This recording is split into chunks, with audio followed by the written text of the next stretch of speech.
خوش رہنا پسند ہے اور دوسروں کو بھی خوش دیکھنا پسند ہے. اس کا کانٹینٹ یہی ہے کہ میں خوشی بانٹ رہی ہوں, میں لوگوں کو خوش دیکھنا چاہتی ہوں, میں چاہتی ہوں کہ لوگوں کے چہروں پہ مسکراہٹ آئے. ہم جس معاشرے میں رہتے ہیں کہ جس طرح ہم جس انداز سے رہتے ہیں ہم سوچتے ہیں کہ وہ بھی اسی انداز سے رہیں. ہمارے پاس خوشیاں نہیں ہیں تو ہم سوچتے ہیں کہ دوسروں کی بھی نہیں ہونی چاہیے. انفو بریک کی ویڈیوز دیکھنے کے لیے ہمارا چینل سبسکرائب کیجئے اور بیل آئیکن کو کلک کیجئے تاکہ آپ ہمارے آنے والی ویڈیوز سے باخبر رہ سکیں. ان کا واقعہ کیسے پیش آیا, ان کو کس طرح قتل کیا گیا اور کیا چیز کو جو ہے بنیاد بنایا گیا؟ سب سے پہلے جو ہمیں معلومات ملی ہیں کہ کسی انسان نے اس کو ملنے کی خواہش ظاہر کی, لیکن نہ ملنے پہ ناکام ہونے پہ وہی یہاں پہ آتا ہے کہ مرد نے پھر اپنی مردانگی دکھانے کے اس میں کہ عورت سے بدلہ لینا تھا, تو وہی والا جو معاشرہ ہر وقت اس کو ذلیل و خوار کرتا ہے عورت کے حوالے سے, وہی اس نے سیم ایسا ہی ایکٹ کیا کہ ہمیں کیوں ایسا انکار کیا. جی ابیشہ یہ بتائے گا, ماشاءاللہ آپ بھی بہت اچھا کانٹینٹ بناتی ہیں, تو کیا کہیں گے ثنا یوسف کے بارے میں؟ ہمیں تو دکھ ہوا ہے, ظاہر سی بات ہے, ہم بھی ٹک ٹاک کر رہے ہیں, ہم لوگ ٹک ٹاکس بنا رہے ہیں, تو ان کو دیکھ کے تو ڈیفینیٹلی ہمیں بھی ڈر لگتا ہے کہ اگر وہ محافظ محفوظ نہیں ہیں تو ہم کس طرح سے ہیں. پھر ثنا یوسف کو قتل کر دیا جاتا ہے, ہمارا معاشرہ کس طرف چل پڑا ہے؟ اگر کسی بھی انسان کی جان لے لینا پوری انسانیت کی جان لینے سے بھی برا کام ہے. جس طرح سے اس بچی کے ساتھ بے رحمی اور بے دردگی کے ساتھ جو ایک درندگی کے ساتھ اس کو نشانہ بنایا گیا, وہ کہیں پہ بھی مثال نہیں بنتی, کیونکہ وہ اتنی خوبصورت, اتنی معصوم, اس کا چہرہ ہی بتاتا ہے کہ وہ کتنی معصوم اور کس طرح کا ان کا کانٹینٹ تھا, پوری دنیا کو معلوم ہے. اچھا سر, یہ بتائے گا کہ میں نے اس کی ویڈیوز دیکھی ہیں اور وہ اس کا کانٹینٹ یہی ہے کہ میں خوشی بانٹ رہی ہوں, میں لوگوں کو خوش دیکھنا چاہتی ہوں, میں چاہتی ہوں کہ لوگوں کے چہروں پہ مسکراہٹ آئے, پھر کیوں نفرت بن جاتی ہے؟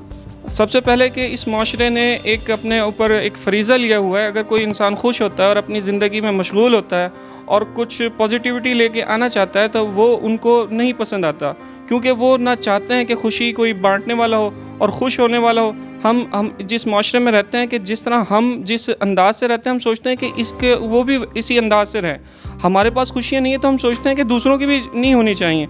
تو آپ کیا دیکھتے ہیں کہ سوشل میڈیا پہ ان کی تصاویر شیئر کی جا رہی ہیں اور وہ نہایت ہی خوبصورت اور ہنسنے والی مطلب خواتین تھی, ایک لڑکی کہیں گے کہ 22 سالہ کوئی ایج نہیں ہوتی, اور جس کا مقصد یہ ہے کہ جو ہے ہم نے جو ہے خوشیاں بانٹنی ہے, لوگوں کو ہنسانا ہے, پازیٹیو کانٹینٹ بنانا ہے, پھر بھی ہمارا معاشرہ ایسا کیوں ہو گیا ہے؟ آپ کو صحیح بتاؤں, ہم ذاتی طور پر خود افسردہ ہیں کہ اس بچی کے ساتھ ایسا کیسے ہو گیا, کیونکہ ہم لوگ خود پرسنلی اس کو لائک کرتے تھے. ٹھیک ہے, ہم لوگ بھی ٹک ٹاکس بناتے ہیں, لیکن وہ جتنا پازیٹیو کانٹینٹ بنا رہی تھی, لوگوں کو تو مسئلہ ہونا ہی نہیں چاہیے. کیونکہ اب جیسے اس کا ایشو یہ تھا کہ مطلب لڑکا چاہتا تھا کہ وہ مل سکے, یہ ایک انسان کی ایک پرسنل خواہش ہوتی ہے کہ ٹھیک ہے اگر ہم کسی کو اوکے کرتے ہیں کہ ٹھیک ہے ہم ملیں گے تو ٹھیک ہے, لیکن ایسا کیسے ہو سکتا ہے کہ کوئی اپنی مرضی مسلط کرے؟ یہ غلط ہے, بہت غلط ہے, کہ نہیں کرنی چاہیے. قتل تو قتل ہے, اور عام قتل ہو چاہے ثنا یوسف کا ہو, قتل اسلام میں بالکل بہت بڑا جرم ہے, اور ثنا یوسف قتل ہوئی ہے, بہت بڑا ظلم ہے. اور ایک آدمی بے گناہ کا قتل ہونا, قرآن کہتا ہے کہ گویا کہ ایک بے گناہ کا قتل ہونا پوری انسانیت کا قتل ہونا ہے. اس کی ہم بھرپور مذمت کرتے ہیں. اور اس کے بعد میں نے سنا ہے کہ اس کا قاتل گرفتار ہو گیا ہے, اور قاتل کو اس کے کیفر کردار تک اس کو پہنچانا چاہیے تاکہ آئندہ کسی کو جرأت نہ ہو ایسا کام کرنے کی. جی ہاں, ایک اور ہنستا ہوا چہرہ اس دنیا سے رخصت ہو چکا ہے. ثنا یوسف بہت ہی معروف ٹک ٹاکرز تھیں, اور یہ ٹک ٹاکرز کے بیان تھے, ان کی وش تھی, ہر جو ہے وہ دل جو ہے اس ٹائم افسردہ ہے.